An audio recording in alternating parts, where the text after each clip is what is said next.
they're involved in corruption because Yes, I will show proof that we are not corrupt. common sense lang po ito, Secretary Galvez.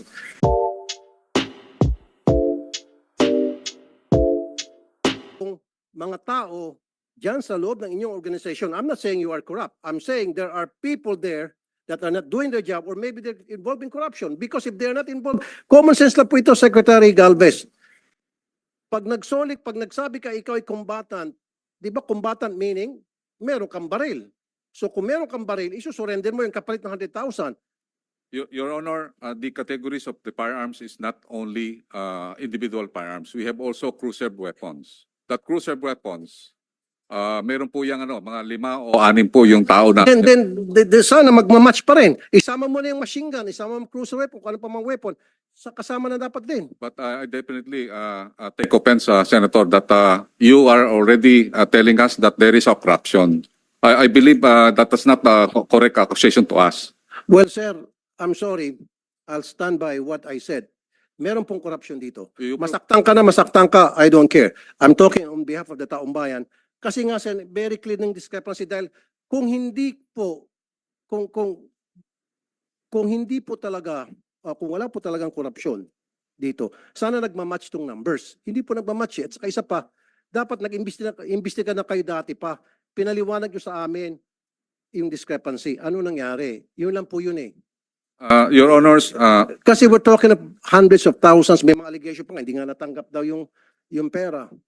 Your Honor, we are there. We are validating all. Then prove to us na walang korupsyon. Then sabihin nyo sa amin bakit ganito kalaking discrepancy. Pag napaliwanag mo ng maayos, then babawiin kung sinabi ko rito. Your Honor, Mag-apologize pa ako sa iyo. Pero unless hindi mo paliwanag, then I'll stand by what I said, may corruption.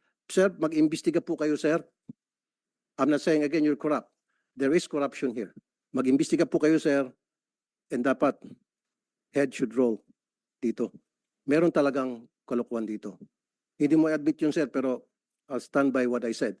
Maliban na lang, sir, kung ikaw ay nag-imbestiga at napakita mo sa amin, klarong-klaro na kung bakit ganitong discrepancy, then babawiin kung sinabi ko.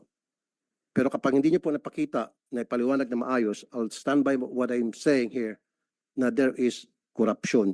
And sa susunod po na hearing, pababawasan ko po yung budget ninyo dapat para pagkakitaan. And again, I'm not saying it's you. Huwag ko kayo maging masyadong defensive because I'm not referring to you. I'm referring to the body, to the organization na nagpo-process nitong pagsusurrender na para sa akin, paninindigan ko, pinagkakitaan. Sir, I beg to disagree na pinagkakitaan po sa rin decommissioning because I myself really implementing this.